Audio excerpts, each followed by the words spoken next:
growing up. I went through a war. You have little control over what happens to you, but you have all the power over how or what you do or how you receive it and how you frame it to yourself.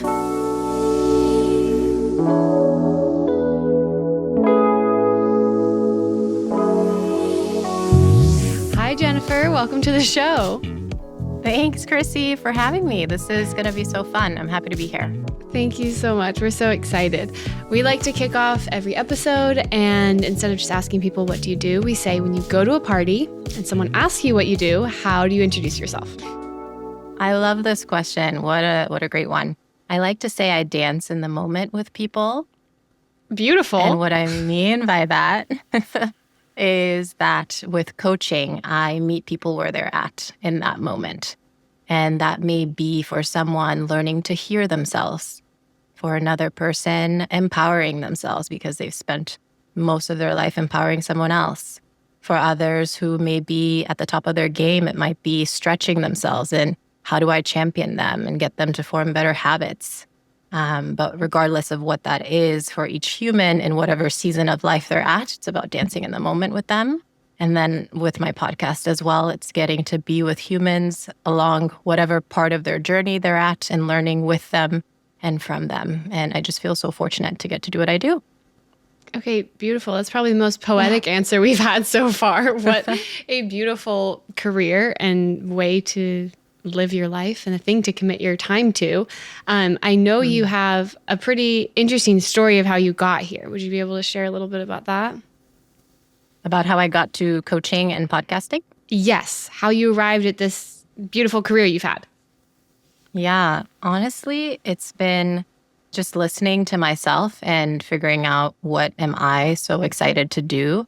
And I'm not going to lie, I would say I've lost myself at moments in my journey. So it's all about coming back to what does Jennifer want? What's Jennifer excited to do? But most recently to coaching, I'd been leading a customer success team at a healthcare startup, classic, your tech role in your career. And Putin, I'm half Ukrainian. And so with Putin's war in Ukraine, that just served as a wake-up call for me of, whoa, we are experiencing so much polarization and coming back to what is it that I care deeply about, which is human connection and how do we inspire more love and tenderness and how do I share my gift, which has been to develop humans and get them to do what it is that they're inspired to do in the world and wanting to do that for myself. And so quit and launched my coaching practice and launched my podcast to have more of these conversations, these intimate conversations. That's amazing. I know you also had an interesting childhood. You didn't grow up in the United States, and I'm sure that affected a lot of how you see the world and probably the advice you're going to give us. So would you mind sharing a little bit about that? Oh my gosh, yes. I grew up in Sierra Leone in West Africa, and I love to share that the capital city where I grew up is called Freetown. And that really inspired a ton of my personality. And so I would say the embodiment of Freetown being, I really believe that life, there are really no rules. All the rules were implemented by someone who's likely not smarter than you. And so from a very young age, just being aware of that and being aware of how important it is to make your own path in life. But a really formative experience for me was we grew up during a war. It was a rebel war. You may have seen it in the movie Blood Diamond with Leo DiCaprio. Sadly, we had rebels come to our home when I was 7 years old, hold my entire family at gunpoint, and they took all our belongings. They burned our home to the ground, but they spared our lives because my father was a doctor. He was one of 50 doctors in a country of 7 million. And my mother had been helping educate a lot of kids in the area as well. And turns out that these rebels who were committing all these atrocities are also human beings who may not have felt seen or heard and just really respected the work my parents were doing. And because of that, spared our lives. And so also from a young age, was really attuned to the impact that one can have and really wanted myself to leave the world, this is very cliche, but leave the world better than I met it. And just from a young age, seeing the impact of doing that has shaped a lot of the paths I've taken. Yeah. What an incredible story. What brought you to the States then from there?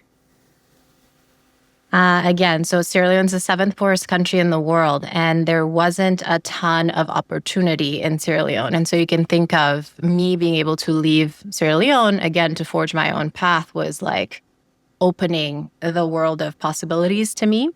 And so what brought me to the States was education, being able to go to college here. I moved when I was 16 years old. Wow. But at the time, it felt like such an amazing opportunity that was literally life-changing for me.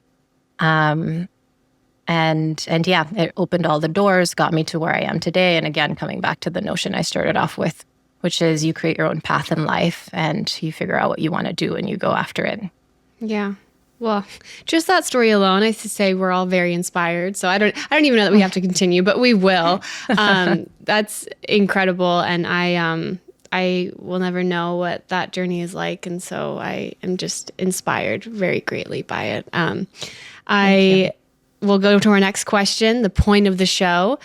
Jennifer, Yes. What is the best advice that you've ever gotten? So that's a very difficult question, Christy. It's hard.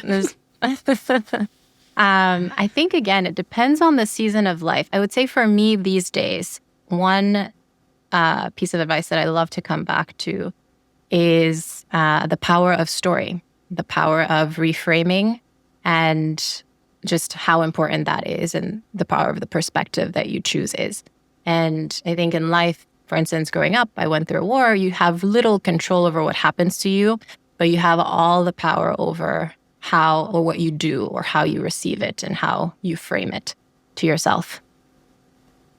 I think that's beautiful. It reminds me of, there's a quote that I love. I think it's Abraham Lincoln who said, like, we're only as happy as we make our minds up to be. And I think so much of life is, just how you think about it. Any situation is as good as, or as bad as you think it is. I think that's beautiful. Is there specific instances in your life, like recently or in the past, where you've used that to kind of reframe the situation? Oh my gosh, so many. I'm going to share a couple with you. Good.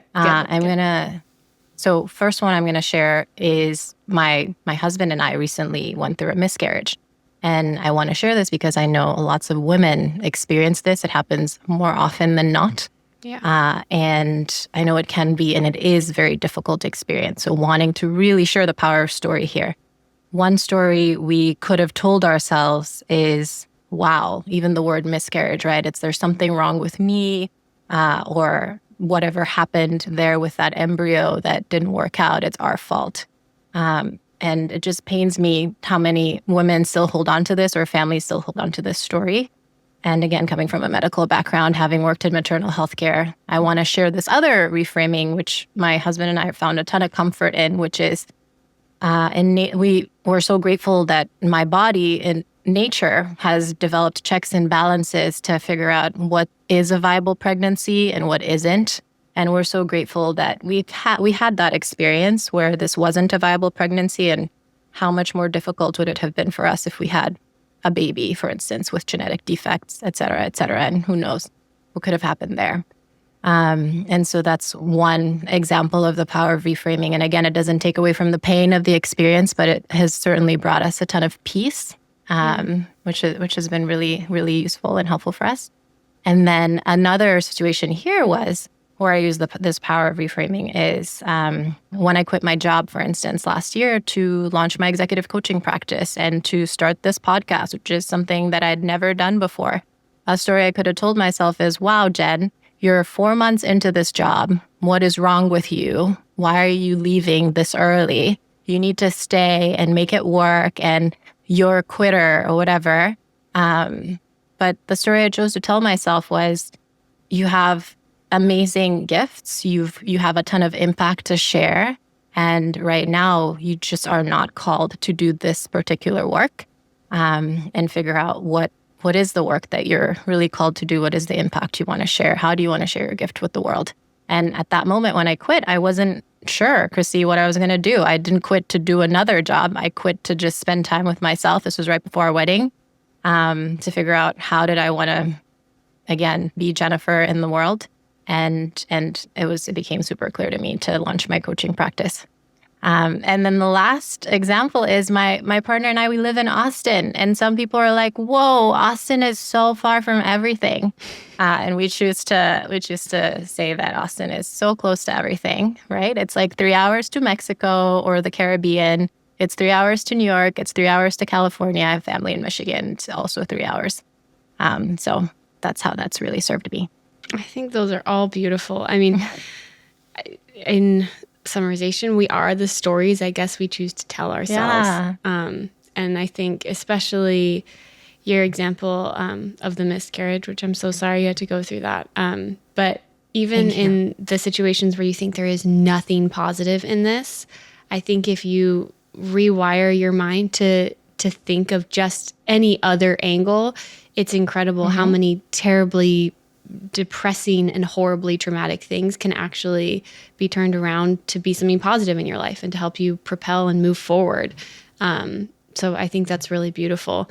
I was wondering, do you have any quotes that you love or live by? I mean, I know advice is kind of similar, but sometimes we have those little, I mean, at least in my mind, I always have quotes that I live by. But what are your favorites?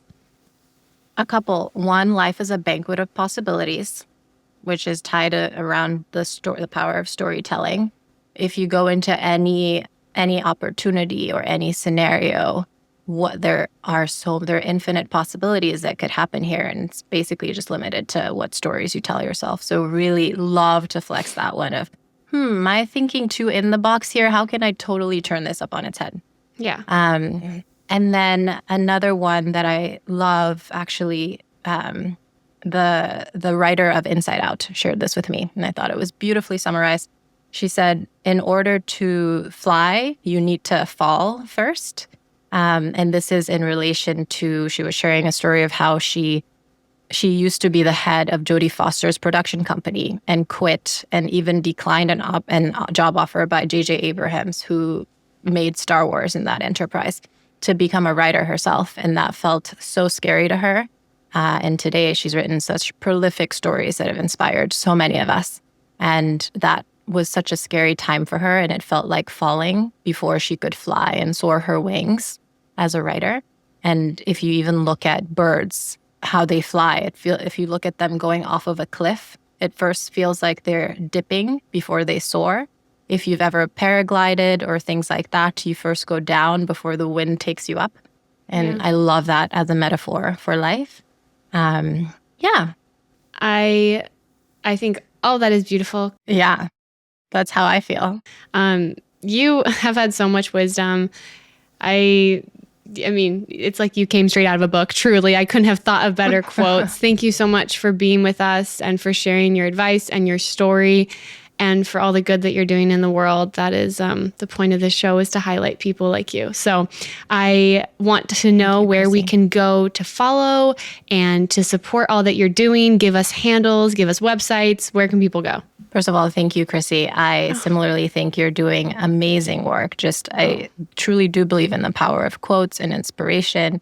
It is the work that I do as well. So I really value you and the impact you're having on folks and lifting them up day to day. Oh, thank you. Where folks can find me. Please check out the podcast. Find a title or a person on there that you find exciting and listen and follow and share. It's Jennifer Kamara Podcast, available on all platforms. And then my coaching practice, you can learn more at jenniferkamara.com. On Instagram, we're at the Jennifer Kamara Podcast, and I'm Jenny from the pod. I love it. I love it. Okay, everyone follow, listen, support Jennifer on all of her platforms. And to everyone listening, thank you for listening to The Shift. Thank you, Chrissy. This was so fun.